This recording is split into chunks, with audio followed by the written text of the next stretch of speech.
If it turns on and it works and it has a couple knobs, I'm good. And I don't have patience for, no offense, Gibson guitars. You know, we used to take picks and scratch them on the concrete.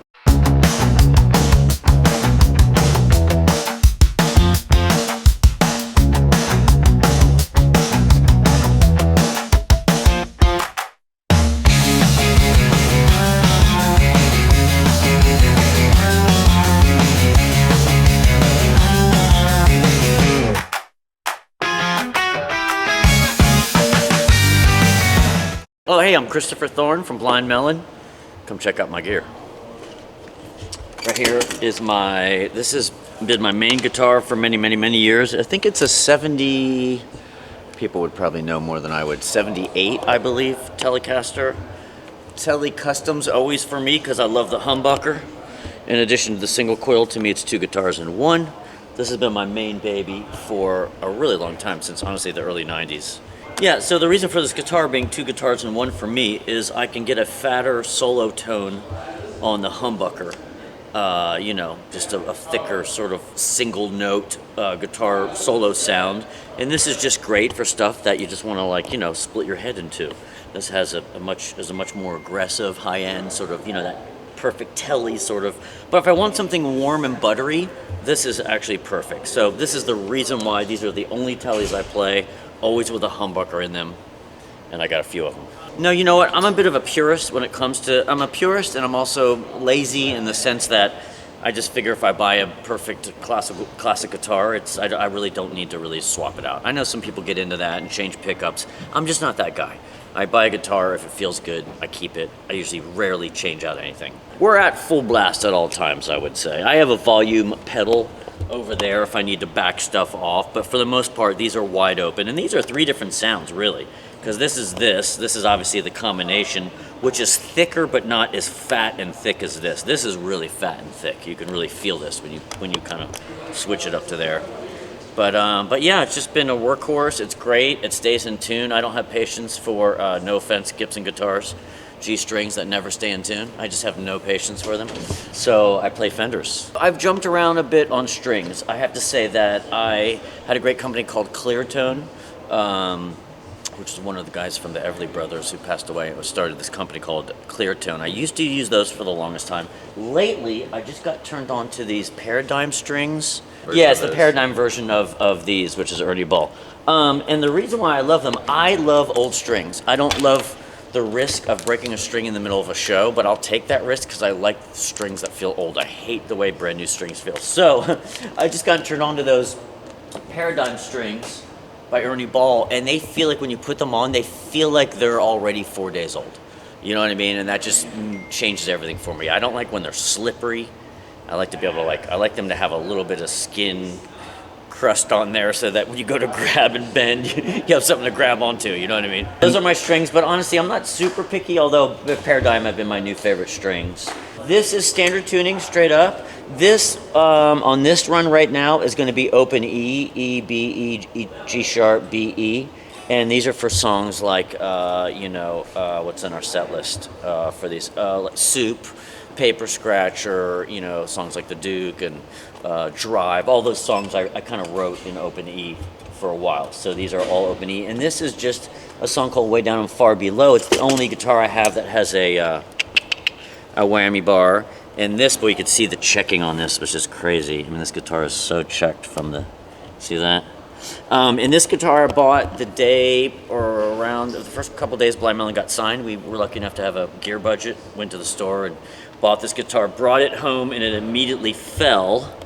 It immediately fell off the stand. Our bass player, Brad, accidentally kicked it off. It fell. This giant mark came into it, and that was the first day I bought it. And then I had Shannon and myself and a couple other guys. I said, well, everyone just put your teeth marks in it. Let's just go ahead and beat it up. So anyway, that's some Blind Melon teeth marks there. But this is a great guitar that I gave to my son. Maybe for his 16th birthday, I gifted that to him for his birthday. So it's actually his, and now I've reborrowed it back for the tour, but he's my guitar tech, so it's all right. He can keep a good eye on it. But anyway, this guitar is amazing. This was the 90s, it was the reissue, 62, I think, reissue that they released in the 90s. It's aged wonderfully, it plays incredible, and it stays in tune, which I absolutely love.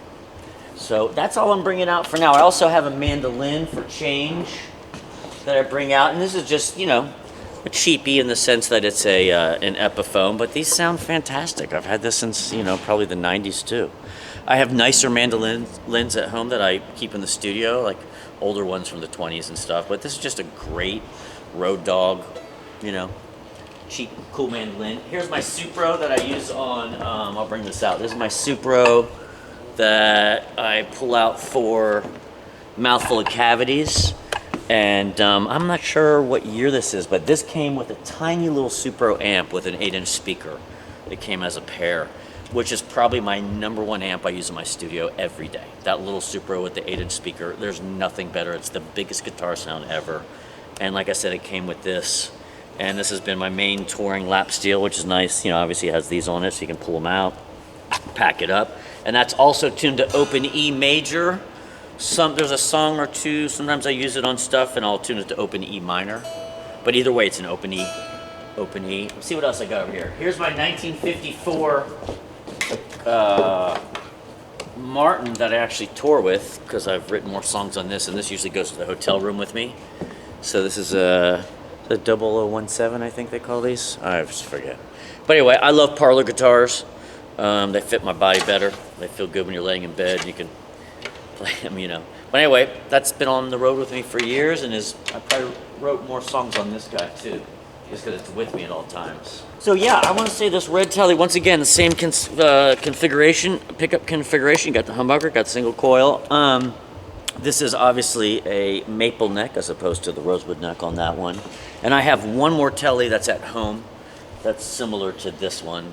And I believe this is a 77 or 78. I don't know. People know how to read those. 81 maybe? I don't know. Old.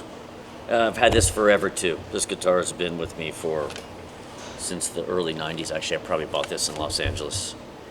I'm trying to think if I can remember the place. But anyway, you know, back in the 90s and 80s on Sunset Boulevard, there was just nothing but guitar stores for blocks and blocks. Now I think there's like one guitar store there. But anyway, yep, that's a great one. That usually lives in my open E tuning there at all times. I usually kind of keep it there. Here's the new, the reissue Supros are fantastic. And like I said, I'm a bit of a purist. I normally just like the old gear better. But when the new gear is as good or better, I'm all for it. Supro is doing a fantastic job. Every one of their amps that they're doing today is as good as the old ones, if not better. So this has been my touring amp. I have a bunch of them at home in the studio, all different sizes, many different versions of the Supro. They made a lot of different versions of these amps. But anyway, the reissues are fantastic. They're doing a great job. It doesn't change that much. I got to tell you, I'm not pushing the amp a super ton, although the distortion on this amp when you turn it up is my favorite. In this case, in this situation, I have it not super loud. I mean, I'm on 3 or 4 here. Volume wise, I'm only using this side. It does have 2 sides that has a great vibrato, but I'm only using this side. And I'm not really pushing the amp that much. It just has a great mid-range focus, which I love about these amps. I'm keeping it cleaner over here because some of the songs I want like a beautiful kind of clean sound as well. And then as far as when I need to get dirty, I love Earthquaker's nice enough to hook me up, treat me well. And this thing right here, like I used to always use the tube screamer. Thank you very much, son. The tube screamer. This is a new version of that. This is Earthquaker, and it has a little more options than just the straight tube screamer. But I love this thing. This has been amazing for me. This is also Earthquaker, a fantastic fuzz. Another Earthquaker, great delay. I have reverb on this as well, but I actually don't use the reverb on this. I use this separate reverb. I prefer this plate on this right here. But yeah, anyway, they're making great stuff. And Earthquaker has this amazing switcher that you can get, which is super convenient. You can put things on different loops. Like I can have row 1 is all things kind of distortion. Everything kind of down here. And then you can go up to number 2. And then it 2 has sort of the modulation and the delays and stuff like that. And you can turn them on and off how you wish, depending on what you want. So you can have the pedals on, and then you just can hit one button, you know what I mean? And they kind of all bounce on.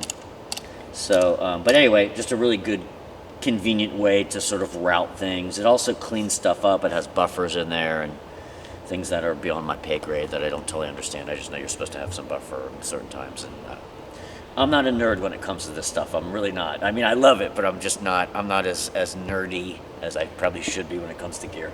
If it turns on and it works and it has a couple knobs, I'm good. What else we got here? We got I got just a small Crybaby, which is I'm glad that they're making them this size these days. I had a hard time fitting them on my pedal boards.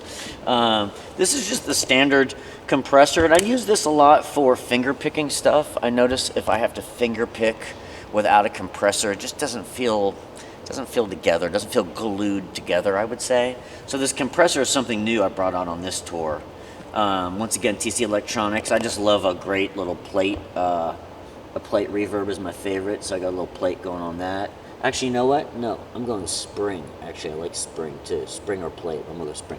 And then, you know, the classic Eddie Van Halen, who absolutely, you know, even though I don't play anything like him, he did change my life as a kid, and I had pictures of him hanging on my walls and stuff. You know, I mean, he was the most innovative, you know, guitar player in my generation by far, you know. So anyway, I got this on there, classic. That's just the Phase 90, just Eddie's version of it.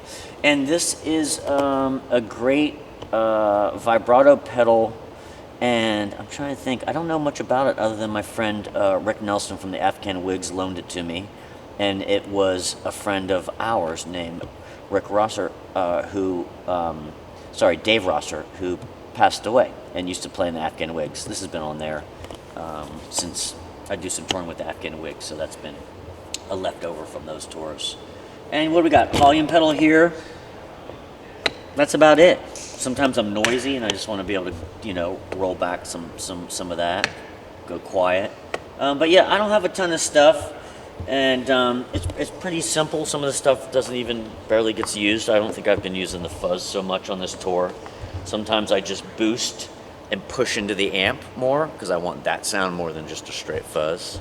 I definitely have a pick preference. I use an EBO here. Here's the slides, very specific. This specific slide because it's tiny, because I have to play guitar and slide at the same time. So if they're too big and bulky, then I can't, you know, especially for the song Paper Scratcher. That's perfect for that. These are my harmonicas I've been loving. Just a blues harp. Not much about those. But yes, I'm very particular about my picks because I get real greasy when I play, and my hands used to always slip and drop picks. So once again, back to the Everly Strings, True Tone, Star Picks. This is their company and their patent that they started making for these picks, and they're just fantastic. You know, they just do not slip. These have been my new favorite picks. So I've been using these for years.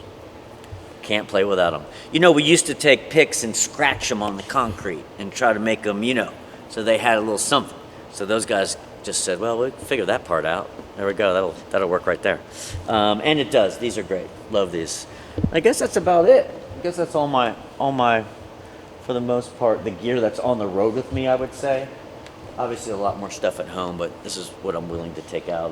You know, it really depends on the set sometimes too, depending what songs we're playing. Well, yeah, you know, you could follow us on all the Blind Melon social media places that people go to look at things like that. And also, I have a recording studio in Joshua Tree called Fireside Sound, and that's firesidesound.com and Fireside Sound social media, all that sort of stuff. Come check us out. Come hang out in the desert, make some records, and see you on tour.